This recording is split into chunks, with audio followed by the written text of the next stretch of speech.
My ears perked up when I heard an ad on the radio the other day. It was a local grocery store and they were advertising that their sweet corn was on sale for 9 cents a cob. 9 cents! This week, we spent an afternoon harvesting our sweet corn and then most of the day preserving all of that corn to store away for the winter. It reminded us of the Joel Salatin quote from his book, Folks, This Ain't Normal, where he says, the first supermarket supposedly appeared on the American landscape in 1946. That is not very long ago. Until then, where was all the food? Dear folks, the food was in homes, gardens, local fields, and forests. When sweet corn is 9 cents a cob at the local store, it's no wonder that as a culture we've gotten away from growing and preserving our own food. But there's something so satisfying about putting away gallons and gallons worth of sweet corn for the winter. Seeing your kids learn alongside you and be invested in where their food comes from. And while yes, it's a lot of work now, knowing that come winter, abundance awaits as you get to enjoy all of that hard work and goodness for the whole year ahead. I'm ready. You want some butter?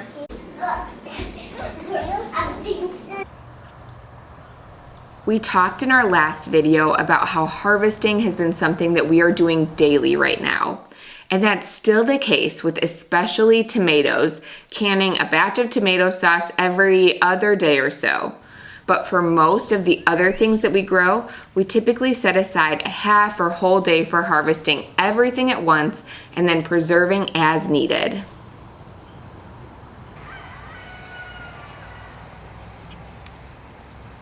We knew that our sweet corn was slightly overdue for being ready to be picked, so we set aside a half day this past weekend to harvest all of it. This was our first year growing sweet corn in our Three Sisters garden instead of the typical dent corn that we grow. It's nice with the dent corn in that it really doesn't matter when you harvest it since you eat it dry and then grind it into cornmeal. We'd typically wait to harvest it until we harvested the rest of our storage crops beginning in later September or October. But sweet corn is very different. We wanted to harvest it when it was fresh and ripe and sweet and ideally not too full of earworms. We were probably a week or two late as to when would have been that ideal window for harvesting, but thankfully most of the ears still looked great. Harvesting corn is thankfully really easy. We just bend the ear down, give it a good tug, and for the most part, they just snap right off. But the Three Sisters garden makes it a bit more challenging. One, just getting to the corn and not stepping on the squash plants covering the ground requires some acrobatics. Two, it can be hard even locating all of the corn in the jungle of all of it, and I'm sure we missed some. And three, sometimes the bean plant vines have completely wrapped around the ear of corn.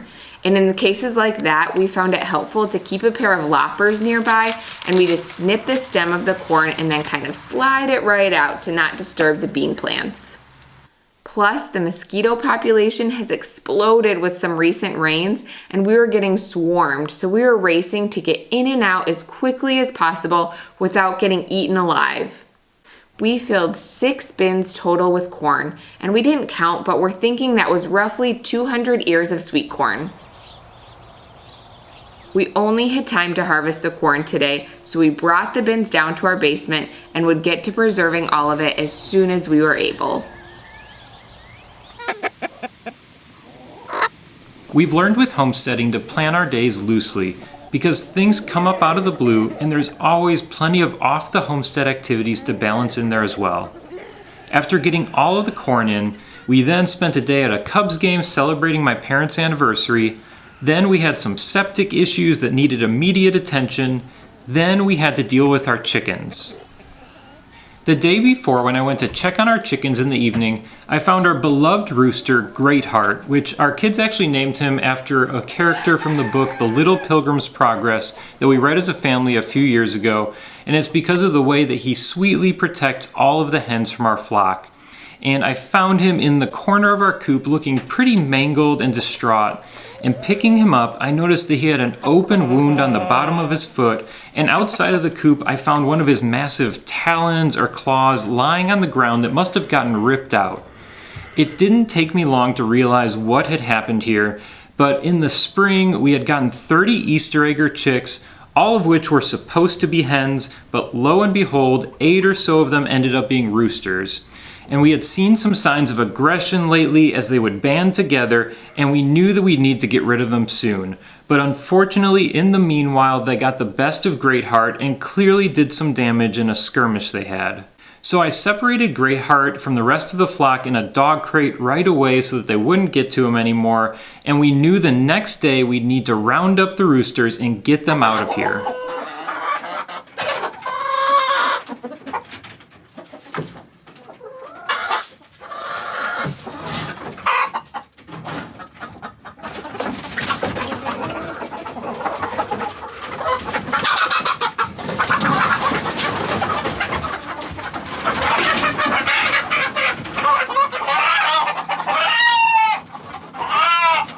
The ideal timing to gather up chickens is at night.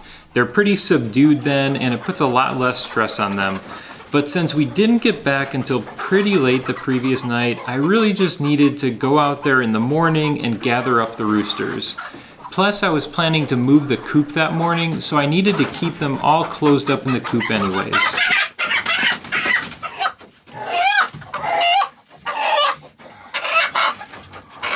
They gave me a little bit of a run for my money, but I was finally able to get them all in the crate and was thankfully just barely able to squeeze the crate out of the coop.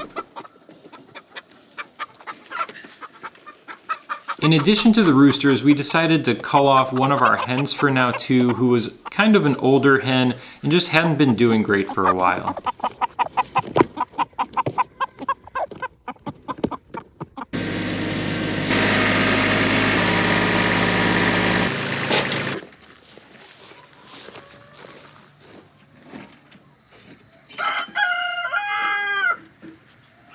Next, I moved our coop and then reintroduced Greatheart to the flock.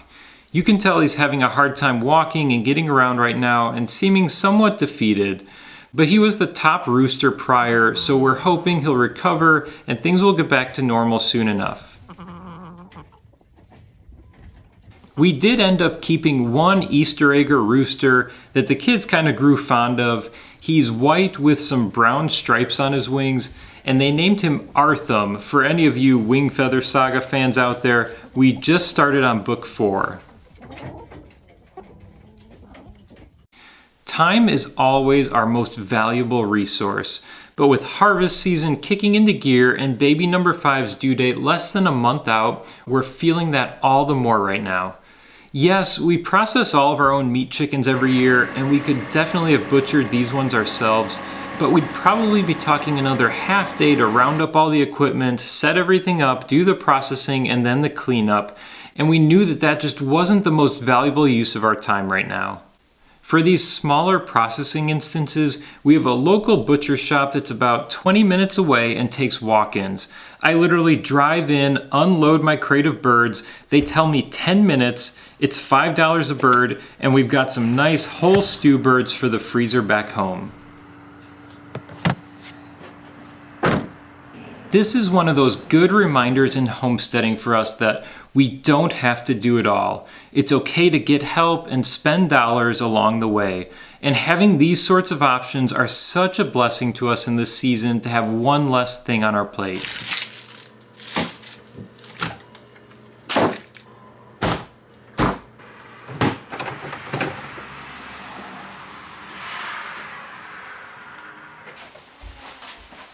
A few days have passed since harvesting our sweet corn, and we've finally got a day set aside for processing all of it.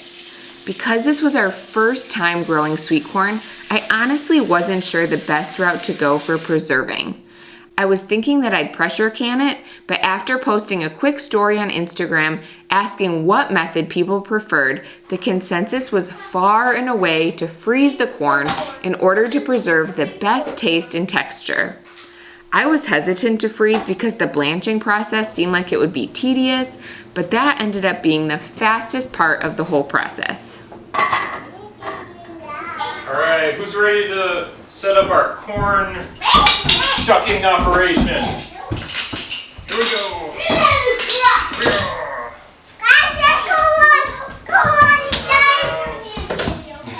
Step 1 was shucking the corn. There's no getting around it. This is a slow process and a messy one. We had a drop cloth that we set out over the whole dining room table, and we're so glad that we did because there was stuff flying everywhere. We also realized pretty quickly into the process that both harvesting on the later side and letting the corn sit for a few extra days after harvest didn't help the earworm situation. They look like little caterpillars that burrow in and start eating at your corn. Many of the ears looked great, but probably almost half of them had earworms in them. Thankfully, they were mostly at the top of the ear of corn, so we just cut off the bad part on top and the rest of the ear would be totally fine.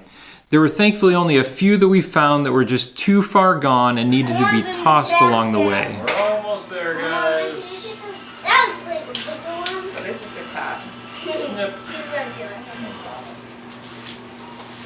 He's stuck on it. Yeah, we're back. We're going to be having a lot of it. There will be no shortage of corn. Daddy now will be cutting corn all night. Besides having a lot of hands to help out with this process, I don't know that we have any secrets to share for shucking. Just settle in and take it one ear of corn at a time. Even with our kids helping most of the time, which this was actually a really good activity for them to help out with, it still took us a couple hours to get through all 6 bins.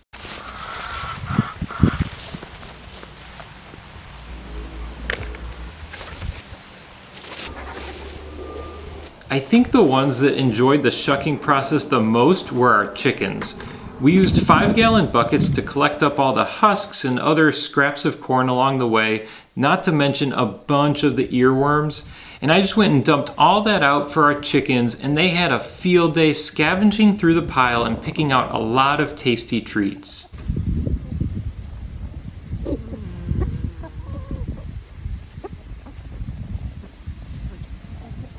The rest of the blanching process was much quicker and surprisingly kind of fun. We got a big pot of water boiling on the stovetop to start things off, and after cooking some hot dogs and marshmallows recently over a fire while camping, our daughter gave us the idea of using the skewers from that to dunk the corn in the pot for blanching. So the first station was me poking the skewers through the stem of the corn cob. I found putting 4 on at a time to be about the right amount, and then you just dunk the skewer and the cobs into the boiling water and leave them there for a couple minutes to blanch, and then pull one out and put another one in. It's worth mentioning that skewering the corn stalks wasn't the easiest thing. Some were softer and easier, but some stems were really hard and you had to make sure that you didn't then skewer your hand when it eventually poked through, which might have happened to me a time or two.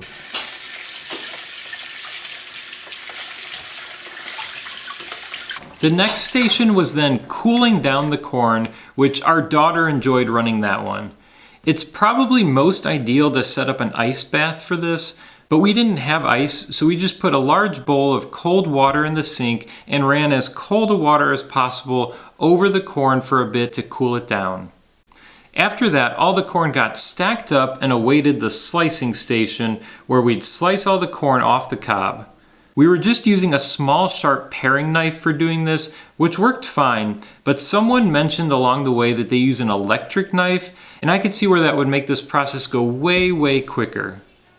The other thing you'll want to make sure you use is some sort of rimmed dish or sheet to cut the corn into. It can tend to spray or fling everywhere, so the rim will help to keep it all contained. We found a 9x13 glass baking dish to be perfect for this. And then once the 9x13 pan was mostly filled with corn, that ended up being the perfect amount of kernels to fill a 1-gallon freezer bag with.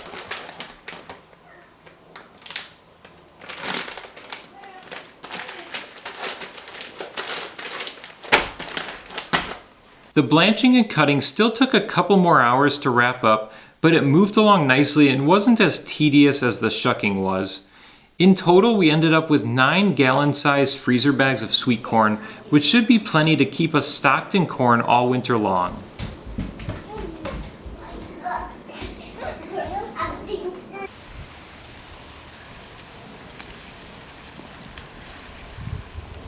Along with processing the sweet corn, another thing that I wanted to harvest today was our rhubarb. We harvested the majority of the rhubarb in the spring when we had several plants that were producing. This area needs a good weeding, so a lot of the rhubarb was unfortunately squelched out and didn't produce this later summer. But we had at least one solid plant that produced these big, thick stalks of beautiful rhubarb.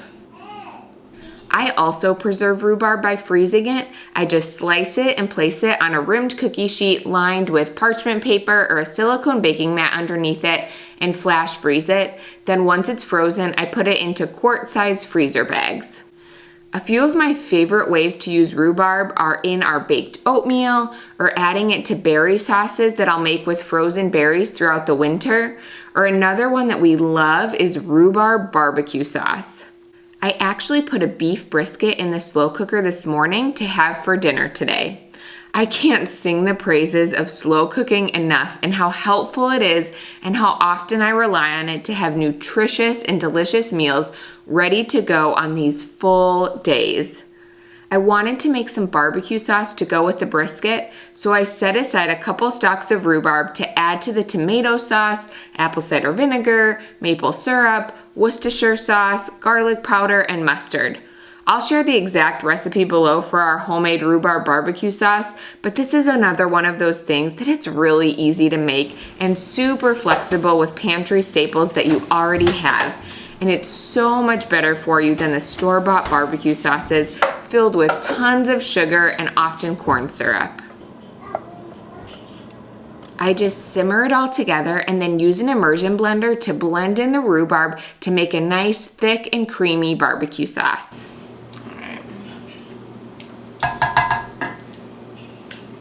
It's good. It's addicting. Just lick all that up.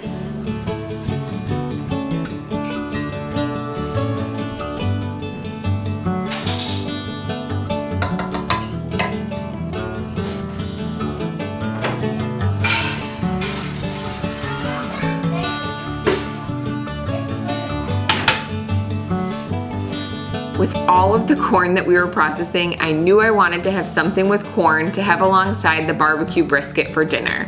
I ended up just making our standard cornbread recipe and then adding 2 ears worth of sweet corn to that recipe.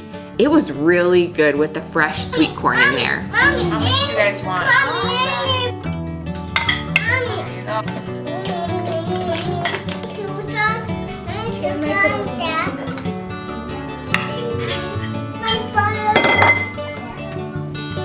I'm super excited, dreaming up all the ways that we're going to use this sweet corn this winter. If you have favorite recipes, please send them our way.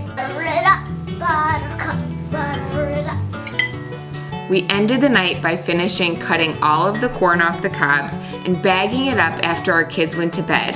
And as I was putting away the last bags in the freezer, tucked in and surrounded by the peaches we had frozen, along with other berries and rhubarb rounding out that freezer, I was struck by how much every little bit adds up.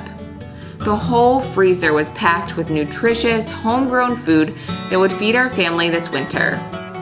It didn't happen overnight, but a combination of lots of days like today that add up to a lot and will end up providing our family with the majority of fruits and veggies that will feed us for the year ahead once we're finished harvesting, preserving, and storing it all.